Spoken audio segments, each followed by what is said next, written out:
Are you tired of generic Isekai? Are you depressed? Are you looking for something different? Then you should watch Isekai Uncle. It's currently available on Netflix and is one of the best and funniest show this season. It is based on a widely successful manga by Otondo Shizuru. I have narrowed my point down to 3 reasons why you should watch this awesome show. And the third is my personal experience with this show, and you wouldn't want to miss that. In 2017, Takafumi picks up his uncle, who recently awakened from a 17-year coma after being hit by Trollkun. He just returned from his Isekai fantasy trip to the magical world called Grand Bahama. Uncle shows the ability to use magical spells and explains that he was actually sent to another world. The responsibility now falls on Takafumi's shoulder to acquaint his uncle with everything that has transpired during his absence, including getting him up to speed with the internet, new technology, and surprisingly the outcome of the 90s console war, the result of which is especially depressing for a hardcore Sega fan. Strapped for cash, in a flash of brilliance, the pair creates a YouTube channel to showcase Uncle's magic ability. Now they must tackle the online sea of comments, trolls, and the journey of the duo protagonists promises to be anything but generic. First, let's examine what this show means to the people behind the show, their roots, what's on the line for them, and also touching a bit on the style and animation. The name of the studio that worked on this animation is Atelier Pondak, which was founded July of 2020, with only 2 shows under his belt, Gambare Dokichan and Isekai Ojisan. Gambare Dokichan is a pretty mediocre show, which came out during the fall season of 2021. So after testing the waters with the previous project, the team were ready to pull all the stops for their latest offering, Isekai Uncle, and I mean all the stops.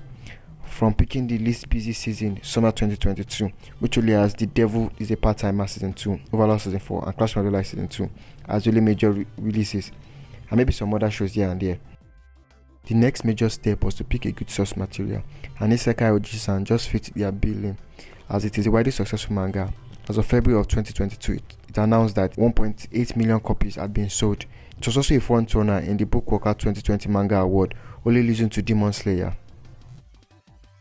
Another step was getting good animation, so they chose animation with a style that complements the story, with being a bit dulling and gloomy in the real world and colorful in the Isekai world, with lines etched across the character's face to show a range of negative emotions. That style and animation on this show is simply amazing. It's so much so that it complements the series. This should be criminal. This story is pure comedy gold. The animation deconstructs and mimifies the Isekai genre. The dark humor undertone is exquisite. I never really thought of how explosive the growth of technology between 2000 and 2017 alone was, and how ripe that is for gags, as this anime makes full use of that. With such an epic cast of voice actors, each line is delivered with quality, like the voice of Uncle Takehiko Yoshishu, who voices famous characters like Zeke from Attack on Titan, Aokiji in One Piece, and famously Brando Dio in JoJo's Bizarre Adventure. So have Jun Fukuyama, who voices Uncle's nephew, Takafumi. He has voiced other characters like King from The Seven Deadly Sins, Koro Sensei from Assassination Classroom, and one of my favorite characters of all time, Lelouch V. Britannia from Code Geass. The quality voice acting isn't only limited to the main duo. We have Tomosuke Aroku, the voice of Gintoki from Gintama, 02, Asuna from Sword Art Online, and Sakikusu. I could make a video on the entire cast of characters in this show. Not a very interesting video, but a video worth making nonetheless. Now, let's talk about my personal experience with this show. So let's talk about my personal experience with this show. If you read my thread earlier this month, you know that I got robbed. And not to go too much into it because I got robbed and my phone was stolen. And the phone that was stolen was used to still take money from my account. And because of that, I was somehow semi-depressed. And I was full blown depressed because I was not I wasn't thinking about death and shit, but I was just I just want to lie down here and not do anything to stop myself from thinking a lot. I just threw myself into watching different things just to because you sleep a lot. I was constantly sleeping. Then I was trying to distract myself because once I just stood there laying in my bed, I just kept envisioning the entire scenario, what could have been done differently, and it was really, really I don't know, just draining me. So I was just mostly I was watching documentaries because I actually like to watch history and stuff. So I was mostly just into that, and it was I don't know, it was just there. So Isekai Ojisan was just there on the, like, as a recommendation. I was like, okay, I'll check this out. I think I first watched, like, is it Prodigies? Isekai Prodigies one award. That show like really pissed me off. So just like toss down aside. I was just watching this one, and even though it was comedy, I was like, probably not laugh. Just probably just watch something that is quirky. I was still enjoying Overlord. Maybe not as not to the extent I was playing, but at least it was still getting me excited and pumped.